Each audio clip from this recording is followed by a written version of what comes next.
I never thought one small lie could destroy 8 years of my life. It started with a phone call from my best friend, Daniel, at 11:43 p.m. I remember the exact time because I was already in bed with my wife, Emma, when my phone started vibrating on the nightstand. I answered quietly. "Hey, man," Daniel whispered. "I need you to do me a favor." His voice sounded strange. "What happened?" There was a long silence. Then he said, "Whatever you do, don't tell Emma that I called you tonight." I laughed. "Seriously? That's your emergency?" "I'm serious." That was the first red flag. Daniel and I had been best friends since college. We'd survived breakups, jobs, weddings, money problems, everything. Emma knew him almost as well as I did. So I asked, "Why don't you want Emma to know?" Another pause. "Because she'll ask questions." "What questions?" "I'll explain later." I should have said no. Instead, I agreed. And that stupid decision became the beginning of the biggest lie I'd ever told my wife. The next morning, Emma asked me why I had been awake so late. "Couldn't sleep," I said. She looked at me for a few seconds. Then she smiled. "Okay." Nothing seemed unusual. For the next 2 weeks, everything went back to normal. Then Daniel started calling me again. Always late at night. Always asking me not to tell Emma. The third time, I finally got angry. "Daniel, what the hell is going on?" "I told you. I'll explain when the time is right.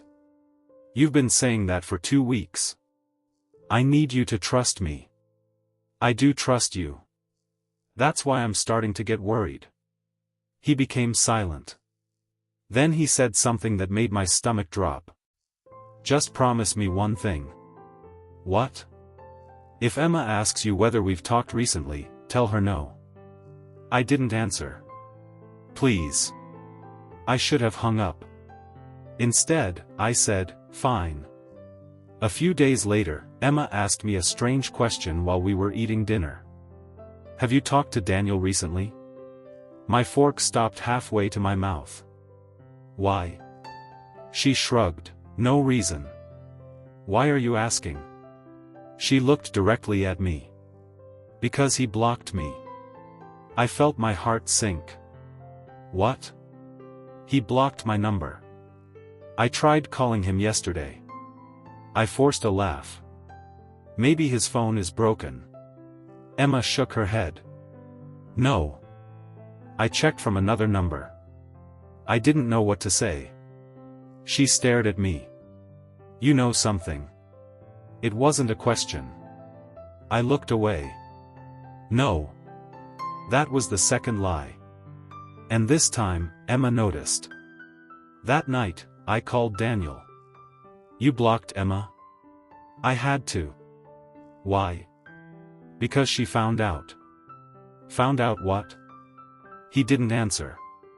"Daniel." Finally he whispered. "She knows about the house." I froze. "What house?" Silence. Then he hung up.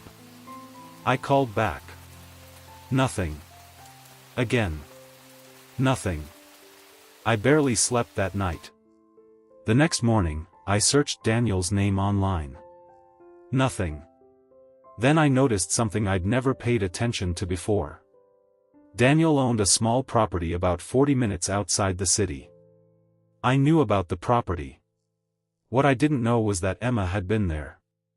Because I found an old photo on her social media. It was taken 3 years ago. Emma was standing outside that exact house. And she wasn't alone. She was standing beside Daniel. I confronted her that evening. "What is this?" I showed her the picture. She stared at it. For several seconds, she didn't speak. Then she sat down. "Where did you get that?" "That's my question." She looked terrified. Not guilty. Terrified. I've never been inside that house, she whispered. Then why are you standing outside it? I don't remember. You don't remember? She shook her head. Then she said something I'll never forget. I've been trying to forget. I sat across from her. Forget what? She started crying. And that's when she finally told me a story I had never heard. 3 years before we got married, Emma had been involved in a car accident. She survived. The driver of the other car didn't. Daniel had been one of the first people to arrive at the scene. When I entered the house, Emma was sitting in the living room. She knew immediately. You know. I didn't say anything. She started crying. I'm sorry. I held up the paper. Is this true? She nodded. Who is he? She whispered a name. Then I understood. The child was mine. Not biologically. But legally, emotionally, completely. The boy we'd been raising for 6 years. Our son. The child I had always believed was adopted. Emma had told me that she couldn't have children after a medical complication. I had never questioned it. But now I realized the truth. The boy wasn't adopted. He was Michael's son. Daniel's nephew. And Emma had hidden him from Daniel because she was terrified that Daniel would take him away. But there was one final piece of the story I didn't understand. Why had Daniel waited 6 years? Why expose everything now? I asked Emma. She looked at me.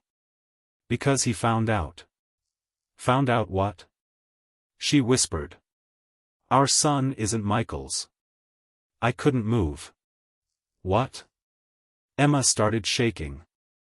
The DNA test showed Michael wasn't his biological father. Then who is? She looked at me. And that's when the entire room seemed to stop. You. I laughed. It was the kind of laugh people make when something is too impossible to understand. No. She nodded. You met me before the accident. I remembered. A party. A woman I had met once. A night I barely remembered. Emma had been there. So had Daniel. I had completely forgotten. Emma continued. Michael thought the baby was his. But he never knew the truth. I sat down. The child I'd raised for 6 years wasn't adopted. He was my biological son. And Emma had known all along. I didn't speak to Emma for 3 days.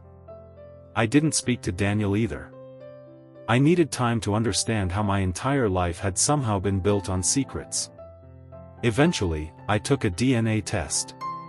The result came back positive. The boy was my son. My biological son. But here's the part that still keeps me awake. Daniel knew. He had known for years. He had watched me raise the child he thought belonged to his dead brother.